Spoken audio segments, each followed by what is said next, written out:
नमस्कार, मैं GRS news के लिए गिरीश सिकरवार। आज के इस ब्लॉग में मैं बात करने वाला हूं अमरमण त्रिपाठी और उनकी पत्नी मधुमण त्रिपाठी। दोनों लोग मधुमिता शुक्ला हत्याकांड मामले में सजा काट रहे थे। इन्हें देहरादून की विशेष अदालत ने अमरमण त्रिपाठी और मधुमण त्रिपाठी को आजीवन कारावास की सजा सुनाई थी। लोअर कोर्ट के इस फैसले को 18 अप्रैल 1913 को सुप्रीम कोर्ट ने भी बरकरार रखा था। अमरमण त्रिपाठी को रिहा कर दिया गया। ये घटना 9 मई 2003 की है, जिसमें कि अमरमण त्रिपाठी की प्रेमिका कवयित्री मधुमिता शुक्ला को लखनऊ के पेपर मिल स्थित आवास पर कुछ आगंतुकों ने गोली मारकर हत्या कर दी थी, जिसमें कि अमरमण त्रिपाठी और उनकी पत्नी को दोषी ठहराया गया था। 24 अक्टूबर 2007 को विशेष अदालत की निर्णय के बाद से ही वो लोग जेल में थे और उन्हें कल शाम रिहा कर दिया गया।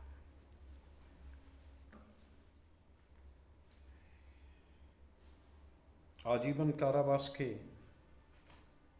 वो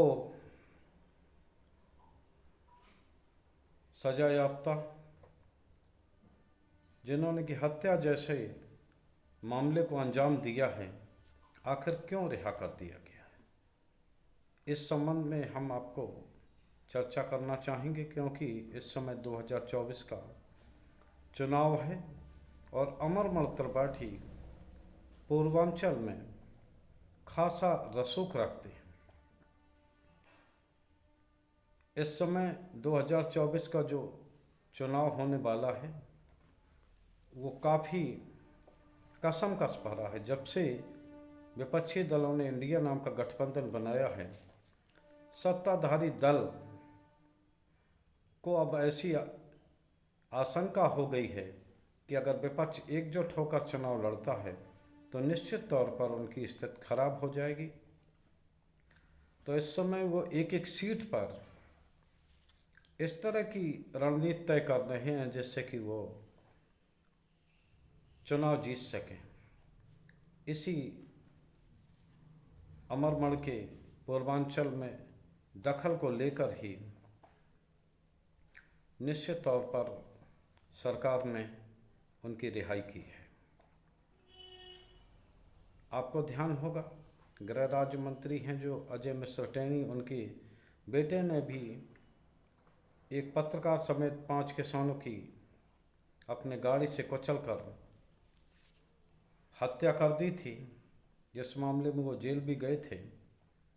लेकिन बावजूद उनके पिता पर न तो सरकार ने इस्तीफा लिया, मात्र इसलिए कि उनका भी लखीमपुर समेत आसपास की कुछ सीटों पर खासा दखल है। इसी प्रकार आपको ध्यान होगा, गुजरात के विधानसभा चुनाव के पहले विल्किस वानो केस में उम्र कैद की सजा काट रहे 11 दोषियों को गुजरात सरकार ने रिहा किया था। 3 मार्च 2002 को दाहोद जिले के रंधिकपुर गांव में विल्किस वानो के साथ गैंग रेप हुआ। उसके परिवार के 7 लोगों की हत्या हुई घटना के समय बिल्किस बानो 5 माह की गर्भवती थी। आरोपी 2004 में गिरफ्तार हुए। ट्रायल यहाँ होता बाद में सीबीआई जांच की सिफारिश की गई। सीबीआई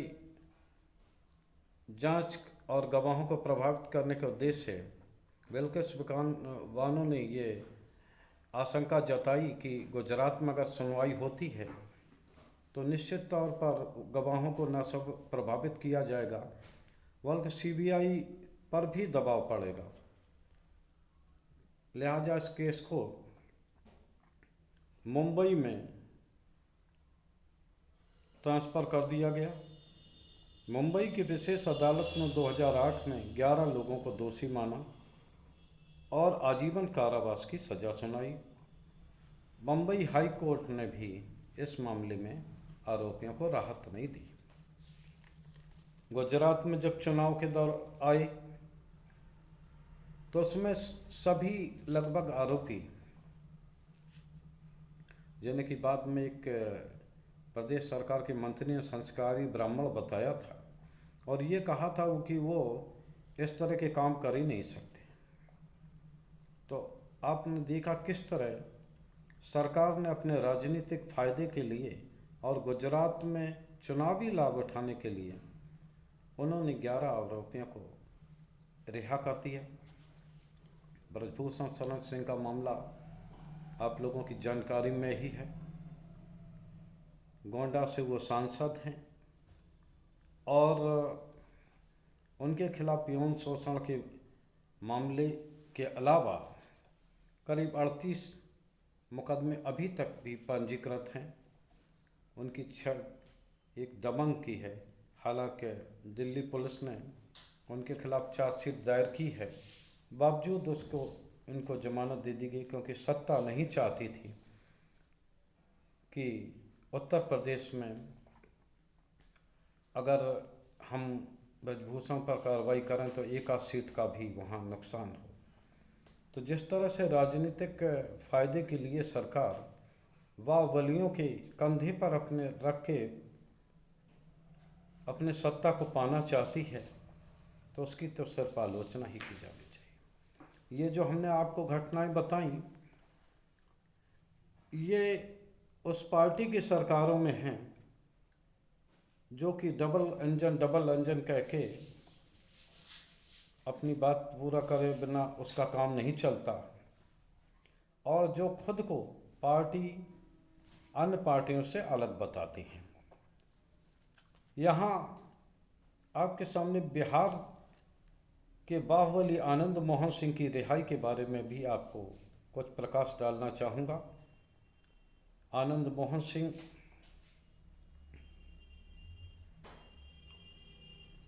उन्नीस सौ 94 में गोपालगंज के डीएम जी कृष्णैया के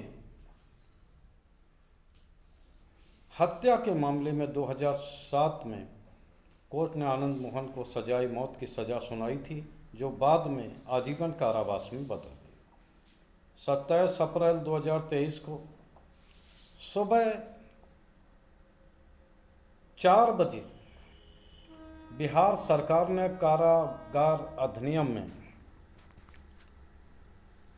संशोधन करके उनकी रिहाई सुनिश्चित कराई। कारण वही कि आनंद मोहन सिंह का बिहार में राजपूत बिरादरी पर खासा दखल है और वो चुनाव को प्रभावित करने की क्षमता रखते हैं। तो इस प्रकार आपने देखा होगा किस प्रकार राजनीतिक दल जो भ्रष्टाचार के खिलाफ खुद को बताते हैं, अपराधवाद के खिलाफ खुद को बताते हैं और किस प्रकार अपने राजनीति को साधने के लिए वो अपराधियों के कंधों पर अपनी राजनीतिक पूरी करने के लिए अपराधियों का साथ लेते हैं, जिसकी कि सिर्फ आलोचना हुई, आलोचना की जानी चाहिए। भारतीय जनता पार्टी जो खुद को विकासवाद की पूरक बताती है, तमाम योजनाओं का जिक्र करती है, लेकिन जब उसे चुनाव में जाना होता है, चुनाव जीतना होता है, तो सरकारी एजेंसियों के दुरुपयोग के साथ साथ अपराधियों के भी संरक्षण देने में कोई कोताही नहीं बरतती। 2 घटनाएं हमने आपको बताई। हाल में ही उत्तर प्रदेश में अमरमल त्रिपाठी को 20 साल बाद जेल से छोड़ा जाना, कारण वही राजनीतिक फ़ायदा। ब्रजभूषण शरण सिंह को सेफ गार्ड मुहैया कराया जाना, गुजरात में बिल्किस बानो के रेप के आरोपियों को छोड़ा जाना और आनंद मोहन को छोड़ा जाना, ये दर्शाने के लिए काफ़ी है कि राजनीतिक दल अपराधियों के संरक्षण दाता बनते जा रहे हैं और सत्ता प्रमुख होती जा रही है। सत्ता अगर मिलती हो तो राजनीतिकों को अपराधियों का भी साथ लेने में कोई परहेज नहीं है। जो राजनेता पहले दबे छुपे ढंग से अपराधियों को बूथ आदि लूटने के लिए संरक्षण प्रदान करते थे, आज खुलेआम उनको संरक्षण देते दिख रहे हैं। और वो अपराधी भी इतने ताकतवर हो गए हैं कि अपने निम्न ही नहीं उच्च सदन में बैठकर भी राजनीति को प्रभावित करने की क्षमता उनमें पैदा हो गई। हाल में ही सरकार ने जिन अपराधियों को रिहा किया, जिनका मैंने अपने इस ब्लॉग में जिक्र किया, तो आप देखेंगे कि कोई भी राजनीतिक दल इससे अछूता नहीं है। बस वो केवल आलोचना करेंगे और अपने अपराध को बचाते हुए दूसरे के अपराधी को दोषी ठहराएंगे। सबका उद्देश्य यही है किसी तरह सत्ता मिले। और ये 3 जो मामले हमने 3-4 आपको दिखाए, उसमें आपने देख लिया होगा कि लगभग सभी राजनीतिक दल इसी प्रकार के हथकंडे सत्ता प्राप्ति के लिए अपनाते हैं। आज के ब्लॉग में बस इतना ही। जय हिंद, जय भारत।